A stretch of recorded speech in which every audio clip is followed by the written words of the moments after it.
नमस्कार दोस्तों, आप सभी का एक बार फिर से चिरानिया क्लासेज के इस यूट्यूब प्लेटफॉर्म पर बहुत बहुत स्वागत है। मैं हूं जितेंद्र कुमार। तो दोस्तों, हमने कक्षा 10th की आरबीसी की बुक शुरू कर रखी है, जैसा आपको विदित है, और इसके बाद हम एनसीईआरटी की बुक का भी अध्ययन करेंगे। तो लगातार हम 6 से 12 तक की आरबीसी और एनसीईआरटी की बुकें इस यूट्यूब प्लेटफॉर्म पर अध्ययन करेंगे। इससे पूर्व हमने मौर्य वंश और शुंग वंश और सातवाहन वंश के बारे में अध्ययन कर लिया था, और आज हम अध्ययन करेंगे वो है गुप्त साम्राज्य। तो बात करेंगे गुप्त साम्राज्य की। तो हमारे मुख्य रूप से हमारे टॉपिक की तरफ चलते हैं हम कि गुप्त साम्राज्य है वो 275 से 500 ईस्वी तक का जो कार्य माना जाता है, वो गुप्त साम्राज्य का महत्वपूर्ण कार्यकाल माना जाता है। तो बात करते हैं कि उत्तर भारत में कुषाण सत्ता 230 ईस्वी के लगभग समाप्त हो गई थी। तब मध्य भारत का एक बड़ा भूभाग संगमुंडों के शासन में आ गया था। 250 ईस्वी तक शासन करते रहे। इसके बाद 275 ईस्वी में गुप्त वंश अस्तित्व में आया। तो गुप्त वंश जो अस्तित्व में आया था वो सन थी 275 ईस्वी। ध्यान रखने वाली बात है कि गुप्त वंश सर्वप्रथम अस्तित्व में आया वह थी 275 ईस्वी। इस वंश का संस्थापक श्री गुप्त था।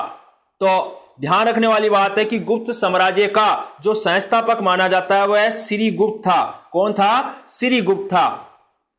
समुद्रगुप्त ने स्वयं को प्रयाग परिस्थिति में श्री गुप्त का परपौत्र कहा है। ध्यान रखने वाली है कि समुद्रगुप्त ने किस परिस्थिति में स्वयं को श्री गुप्त का परपौत्र कहा है? तो प्रयाग परिस्थिति में। किसमें कहा है? प्रयाग परिस्थिति में। श्री गुप्त के बाद घटोत्कच गुप्त शासक हुआ। इसकी उपाधि महाराजा की थी।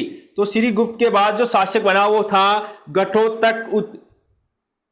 जो गुप्त शासक था उन्होंने महाराजा की उपाधि धारण की थी। तो ध्यान रखने वाली बात है कि गुप्त साम्राज्य की सर्वप्रथम 275 ईस्वी में गुप्त वंश का अस्तित्व में आया। इस गुप्त की संस्थापक वो श्री गुप्त था। समुद्रगुप्त ने स्वयं को प्रयाग परिस्थिति में श्री गुप्त का परपौत्र कहा है। यह बात आपको विशेष रूप से ध्यान रखनी चाहिए कि श्री गुप्त के बाद जो शासक बना वो घटोत्कच गुप्त शासक था, जिन्होंने महाराजा की उपाधि धारण की थी।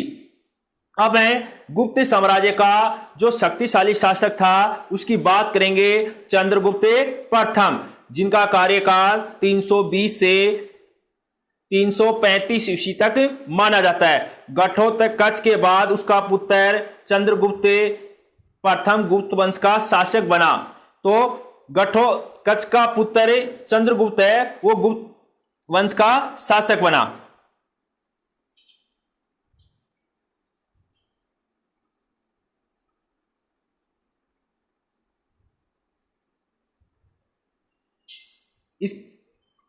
और चंद्रगुप्त प्रथम ने महाराजा अधिराज की पदवी धारण की थी। तो चंद्रगुप्त प्रथम ने महाराजा अधिराज की पदवी धारण की थी। उसने लिच्छवी वंश कुमारी देवी से विवाह किया था। तो चंद्रगुप्त प्रथम ने जो विवाह किया था वो क्या था? लिच्छवी वंश की कुमारी देवी से विवाह किया था। चंद्रगुप्त प्रथम ने 319, थोड़ी सी माफी चाहेंगे कि यहां पर थोड़ा सा कट गया, ये 319 ईस्वी में श्री गुप्त संवत चलाया। तो श्री गुप्त संवत चलाने वाला शासक था चंद्रगुप्त प्रथम। ये बात ध्यान में रखनी है। 319 ईस्वी में चलाया था। कब चलाया था? 319 ईस्वी में। ध्यान रखने वाली बात है कि कब चलाया था? 319 ईस्वी में गुप्त संवत का प्रारंभ किया गया। किनके द्वारा? चंद्रगुप्त प्रथम के द्वारा। यह बात आपको विशेष रूप से ध्यान रखनी है। तो चंद्रगुप्त प्रथम ने 319 ईस्वी में एक संवत चलाया जो गुप्त संवत के नाम से प्रसिद्ध थी। यह बात आपको ध्यान में रखने वाली है। तो चंद्रगुप्त प्रथम के बारे में आपको मुख्य जो बातें ध्यान में रखने वाली वो बातें हैं कि महाराजा अधिराज की उन्होंने पदवी धारण की थी, और उन्होंने लिच्छवी वंश की राजकुमारी कुमारी देवी से विवाह किया था। चंद्रगुप्त प्रथम ने 319 ईस्वी में एक संवत चलाया था जो गुप्त संवत के नाम से प्रसिद्ध है। अब बात करते हैं हम समुद्रगुप्त की। गुप्त वंश का शासक है समुद्रगुप्त। चंद्रगुप्त ने समुद्रगुप्त को अपना उत्तराधिकारी नियुक्त किया था। उसका आदर्श दिग्गज विजय और एकीकरण था। तो यहां पर ध्यान रखने वाली बात है कि समुद्रगुप्त का जो प्रथम आदर्श था वो था दिग्विजय और एकीकरण करना था। वह साम्राज्यवाद में विश्वास रखता था। तो समुद्रगुप्त है वो साम्राज्यवाद में विस्तार रखता था अर्थात राज्य की सीमाओं को बढ़ाने में विश्वास रखता था। उसके दरबारी कवि हरिसेन ने उनकी सैनिक सफलताओं का विवरण इलाहाबाद परिस्थिति अभिलेख में किया है। ध्यान रखने वाली बात है कि समुद्रगुप्त की जो साम्राज्यवादी नीतियां थी और सैनिक सफलताओं का विवरण है वो हरिसेन ने अपनी इलाहाबाद परिस्थिति अभिलेख में किया है। तो उनका दरबारी कवि कौन था? हरिसेन था। समुद्रगुप्त का दरबारी कवि कौन था? हरिसेन था। यह अभिलेख उसी स्तंभ पर उत्कीर्ण है, इलाहाबाद पर। किस पर है?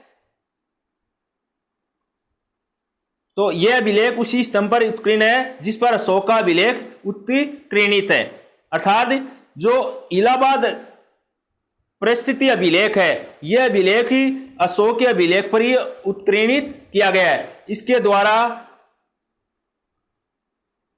द्वारा जीते क्षेत्रों को 5 समूहों में बांटा जा सकता है। समुद्रगुप्त द्वारा जो जीते गए क्षेत्र थे उनको 5 भागों में बांटा जा सकता है। वो 5 भागों में है मुख्य रूप से गंगा यमुना, दुआब के राज्य, पूरी हिमालय के राज्य, पूरी विंध्या क्षेत्र के और 8वीं राज्य पूरी दक्कन वह दक्षिण भारत के राज्य और शक कुषाण राज्य थे। इलाहाबाद परिस्थिति के अनुसार वह कभी भी युद्ध में नहीं हारा था। तो समुद्रगुप्त का कौन सा अभिलेख है या कौन सी परिस्थिति है जिसके अनुसार यह बताया गया है कि उन्होंने युद्ध में कभी हारा नहीं था समुद्रगुप्त? तो वह इलाहाबाद परिस्थिति।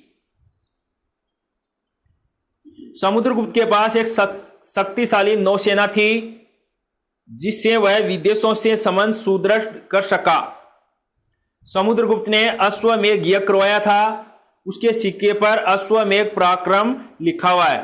तो किस शासक के सिक्कों पर अश्वमेध पराक्रम लिखा हुआ है? तो वह शासक है आपका समुद्रगुप्त। कौन है? समुद्रगुप्त। यह ललित कलाओं में निपुण था। उसे कविराज कहा जाता है। तो कविराज कहा जाने वाला शासक है आपका समुद्रगुप्त। ध्यान में रखने वाली बात है वह संगीत में निपुण था। कौन? समुद्रगुप्त। समुद्रगुप्त है वो संगीत में निपुण है। एक सिक्के पर उसकी आकृति वीणा बजाते हुए नजर आ रही है।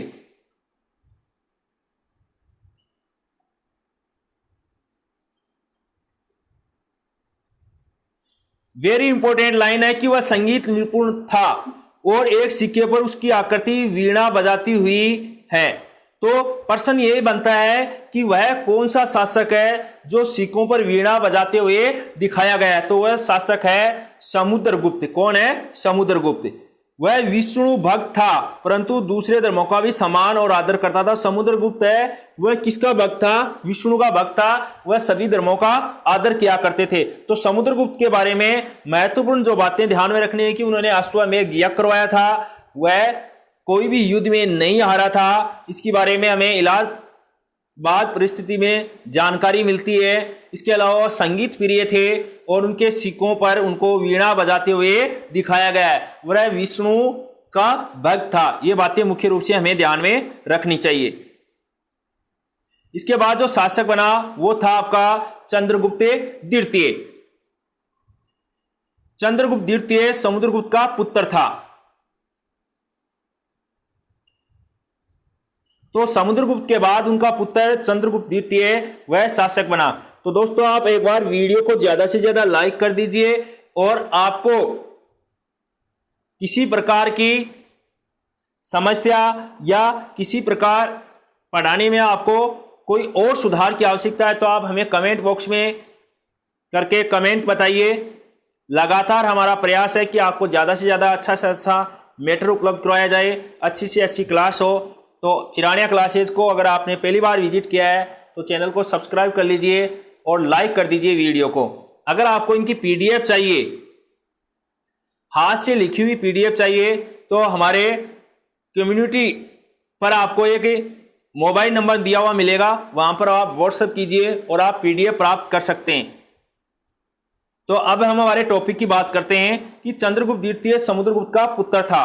उसका नाम देवराज और देवगुप्त मिलता है। उसने अपने साम्राज्य को विवाह संबंधों और विजय द्वारा बढ़ाया। उसने अपनी पुत्री प्रभावती का विवाह वाकाटा राजा रुद्रसेन से किया था, जिसकी मृत्यु के पश्चात प्रभावती अपने छोटे पुत्र को गद्दी पर बैठाकर राज्य का वास्तविक शासक बन गई। इसके बाद बात करें कि चंद्रगुप्त द्वितीय ने पश्चिमी मालवा गुजरात को जीता। उज्जैनी को उसने अपनी द्वितीय राजधानी बनाई। तो चंद्रगुप्त द्वितीय की जो द्वितीय राजधानी थी वो आपको ध्यान में रखनी है। वो कौन सी थी? उज्जैनी थी। कौन सी थी? उज्जैनी। तो उज्जैन उनकी द्वितीय राजधानी को बनाया। शक विजय के पश्चात उन्होंने विक्रमादित्य की उपाधि धारण की। तो विक्रमादित्य की उपाधि धारण करने वाला शासक कौन था? चंद्रगुप्त द्वितीय था। यह ध्यान रखने वाली बात है।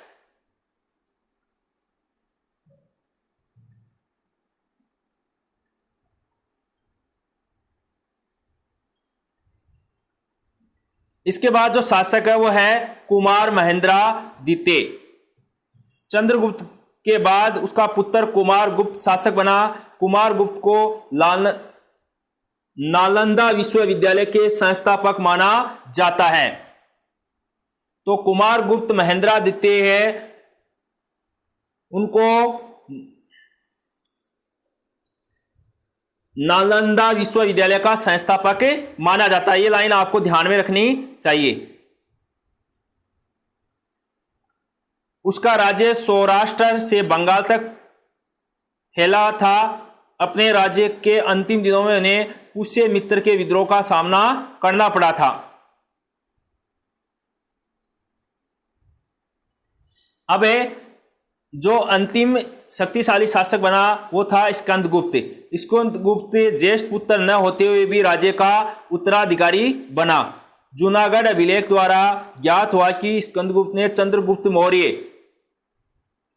द्वारा निर्मित सूरदर्शन झील का जीर्णोद्धार करवाया था। तो स्कंदगुप्त के ज्येष्ठ पुत्र न होते हुए उन्हें राज्य का उत्तराधिकारी बनाया गया था। और जूनागढ़ अभिलेख द्वारा ज्ञात हुआ है कि स्कंदगुप्त ने चंद्रगुप्त मौर्य द्वारा निर्मित सूरदर्शन झील का जीर्णोद्धार करवाया था। तो यह लाइन आपको ध्यान में रखनी चाहिए कि सुदर्शन झील का जीर्णोद्धार किसने करवाया था? स्कंदगुप्त ने करवाया था।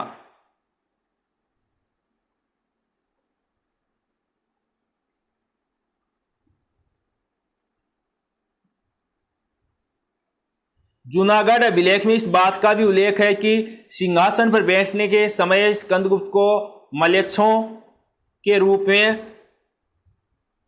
कुख्यात हुणों से जूझना पड़ा था। स्कंदगुप्त ने अंततः हुणों को पराजित कर दिया था। तो दोस्तों अगले वाले वीडियो में हम गुप्त वंशों की सांस्कृतिक उपलब्धियों के बारे में अध्ययन करेंगे। तो वीडियो देखने के लिए आपका बहुत बहुत धन्यवाद। अगर आप चिरानिया क्लासेज पर पहली बार विजिट कर रहे हैं तो चैनल को कर लीजिए सब्सक्राइब और लाइक कर दीजिए। वीडियो को ज्यादा से ज्यादा शेयर कीजिए। लगातार हम एनसीईआरटी और आरबीएससी की 6 से 12 तक की बुकें इस यूट्यूब प्लेटफॉर्म पर करवाएंगे। तो बहुत धन्यवाद आपका वीडियो देखने के लिए। बहुत बहुत धन्यवाद।